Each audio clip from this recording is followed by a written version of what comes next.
రాష్ట్రంలో 36 డిగ్రీలకు మించనున్న పగటి ఉష్ణోగ్రతలు. జాగ్రత్తగా ఉండాలంటూ హైదరాబాద్ వాతావరణ కేంద్ర హెచ్చరిక. ఇప్పటికే అన్ని జిల్లాలకు ఎల్లో అలర్ట్ జారీ.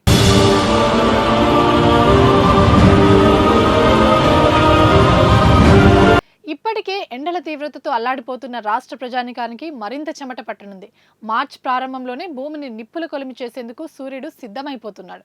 ఇక్కడ అక్కడ అనే తేడా లేకుండా ఆదివారం నుంచి రాష్ట్ర వ్యాప్తంగా తన ప్రతాపం చూపెట్టబోతున్నాడు. మార్చి 2 నుంచి రాష్ట్ర వ్యాప్తంగా 36 నుండి 38.5 డిగ్రీల మధ్య ఉష్ణోగ్రతలు నమోదయ్యే అవకాశం ఉందని హైదరాబాద్ వాతావరణ కేంద్రం హెచ్చరించింది.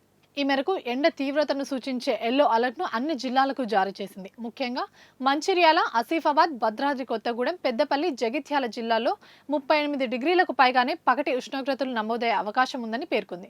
మరోపక్క రాష్ట్రంలో రాత్రిపూట ఉష్ణోగ్రతలు క్రమేపీ పెరుగుతున్నాయి.